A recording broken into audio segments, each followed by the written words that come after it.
नमस्ते दोस्तों, हमारे यूट्यूब चैनल समीक्षा की कहानी में आप सभी का स्वागत है। कहानी का नाम बेटी की शिक्षा। तो चलिए आपको सुनाते हैं। शांति जी अपने घर के आंगन में बने चूल्हे पर गरम गरम रोटियां सेक रही थी। चूल्हे के पास बैठे उनके पति राम लखन जी खाना खा रहे थे। सुबह 5 बजे दोनों उठ जाते थे। शांति जी सुबह पहले गुड़ की चाय बनाती, जिससे पीकर राम लखन जी नहाने चले जाते। कुएं से पानी खींचकर नहाते, फिर पूजा करते। बाद में खाना खाने के लिए चूल्हे के पास आकर बैठ जाते। आज भी राम लखन जी खाना खा रहे थे। कुछ ही देर में उनकी 8 साल की बेटी पारो आंखें मनती हुई माँ के पास आकर बैठ गई। राम लखन जी ने कहा, अरे भाग्यवान, इसे भी जल्दी उठाना सीखा। कल दूसरे घर जाएगी तो कैसे निभेगी। शांति जी ने कहा, अभी तो बहुत छोटी है, धीरे धीरे सब सीख जाएगी। तभी पारो ने अपनी माँ को कुछ इशारा किया। उसकी और हाँ में सिर हिलाते हुए शांति जी ने कहा, सुनो जी, पारो पढ़ने की जिद कर रही है। अब कहो मैं इसका स्कूल में नाम लिखाऊं। राम लखन जी ने कहा, अरे क्या करेगी पढ़कर, हमारे गांव की लड़कियां कहाँ पढ़ने जाती है। 2-3 साल फसल अच्छी हो जाए तो इसके हाथ पीले कर दूं, तो भी उसी की तैयारी में जुट जा। पारो ने कहा, नहीं बापू, मुझे तो पढ़ना है। शांति जी ने कहा, अरे जब करनी हो शादी तब कर देना, अभी तो जाने दो। स्कूल में अपना नाम लिखना सीख जाएगी तो हमारी तरह हर जगह अंगूठा तो नहीं लगाना पड़ेगा। राम लखन जी ने कहा, बात तो तेरी सही है, चल कल से चली जाना स्कूल। अगले दिन पारो का दाखिला स्कूल में हो गया। पारो स्कूल जाने लगी। 2 दिन बाद राम लखन जी के एक पड़ोसी उनके घर आया और बोला। पड़ोसी ने कहा, राम लखन भाई, क्या गजब कर रहे हो, लड़की को पढ़ने भेज दिया। पैसे वालों लोगों बच्चे पढ़ने जाए तो कोई फर्क नहीं पड़ता, लेकिन गरीब की लड़की स्कूल जाकर पढ़ेगी तो उसकी शादी भी नहीं होगी। राम लखन जी ने कहा, अरे भाई, मैं तो यही समझा रहा था, लेकिन मेरी घरवाली नहीं मानी। हम उससे बस उतना ही पढ़ा रहे हैं कि वो केवल अपना नाम लिखना सीख जाए। पड़ोसी ने कहा, ठीक है भाई, तुम्हारी मर्जी। समय बीत रहा था। पारो को स्कूल जाते जाते 1 साल बीत गया था। वो पढ़ने में होशियार थी। जब स्कूल का रिजल्ट आया तो उसके माता पिता स्कूल पहुँचे। वहाँ उसकी अध्यापिका ने उसकी बहुत तारीफ की, उसे इनाम भी दिया, क्योंकि वो पूरे स्कूल में पहले नंबर पर आई थी।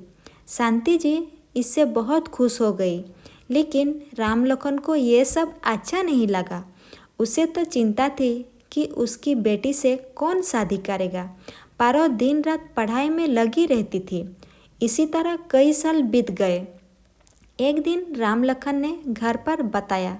राम लखन जी ने कहा, सुन भाग्यवान, मुझे किसी ने बताया है कि पड़ोस के गांव में एक लड़का है, बहुत सुंदर है, घर की खेती है। मैं सोच रहा था अपनी पारो के लिए बात चला कर देखता हूँ।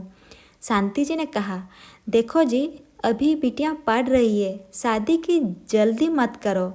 राम लखन जी ने कहा, तेरा दिमाग खराब हो गया है, तूने कहा था बस अपना नाम लिखना सीख जाए।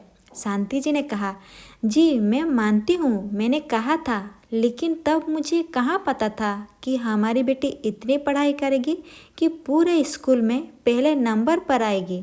पिछले 4 साल से लगातार पहले नंबर पर आ रही है। हर साल उसे इनाम मिलता है। राम लखन जी ने कहा, शादी की उम्र तो हो चुकी, बाद में रिश्ता नहीं मिलेगा। शांति जी ने कहा, मिल जाएगा। पूरे गांव में अकेली लड़की होगी पढ़ी लिखी, घर बैठे रिश्ते आएंगे। दोनों बहस कर रहे थे, तभी पारो वहाँ आ गई और बोली। पारो ने कहा, बापू, मैं पढ़कर अच्छी सी नौकरी करना चाहती हूँ। ये सुनकर राम लखन जी आग बबूला हो गए। राम लखन जी ने कहा, देखा, हो गया ना लड़की का दिमाग खराब। अब हम इसकी कमाई खाएंगे क्या। मैं आज ही बात करता हूँ, जल्द से जल्द इसकी शादी कर दूंगा। अगले दिन राम लखन जी दूसरे गांव गए और रिश्ते की बात कर आए। एक सप्ताह बाद वो लोग आकर पारो को देख गए और बात पक्की हो गई। पारो और शांति जी दोनों बेबस मूक दर्शक बनकर ये सब देख रही थी। घर में शादी की तैयारियां शुरू हो गई। राम लखन जी और शांति जी दोनों शादी की तैयारियां में जुट गए। अब रिश्ता पक्का हो गया तो क्या भी किया जा सकता है। पारो की शादी का दिन आ गया। पारो लगन मंडप में बैठी थी, तभी उसने लड़के के पिता की ओर देखते हुए कहा।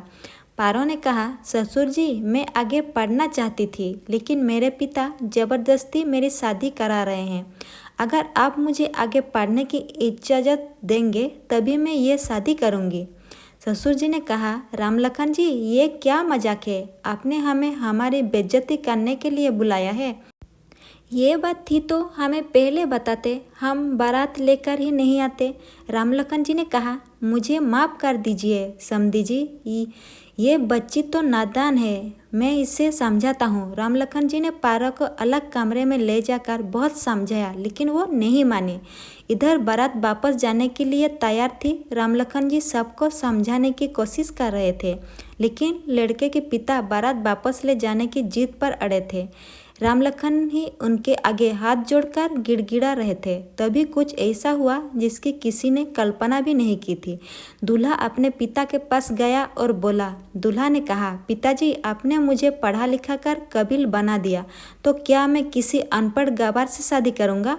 ये तो हमारा नसीब अच्छा है कि हमें ऐसी लड़की मिली रही है जो आगे पढ़ना चाहती है। अगर हम इसे आगे पढ़ने की इजाज़त दे दें तो इसमें क्या हर्ज है? मैंने तो इसे लड़की से शादी के लिए हाँ इसलिए की थी कि हमारे दोनों गांव के केवल एक लड़की है जो पढ़ रही है। उसकी बात सुनकर सब दंग रह गए। आखिरकार दूल्हे के पिता मान गए। धूमधाम से शादी हुई। उसके बाद पारो आगे पढ़ती रही। एक दिन उसकी सरकारी नौकरी लग गई।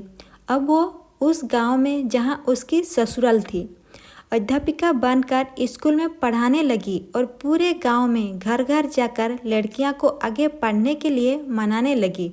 कुछ ही दिनों में बहुत सी लड़कियां स्कूल आने लगी। तो दोस्तों, कहानी अगर अच्छी लगी हो तो वीडियो को लाइक कीजिए और चैनल को सब्सक्राइब कीजिए। साथों साथ बेल आइकन को प्रेस कर दीजिए। मिलती हूँ मैं अगली बार इसी तरह एक नई कहानी के साथ। Thank you.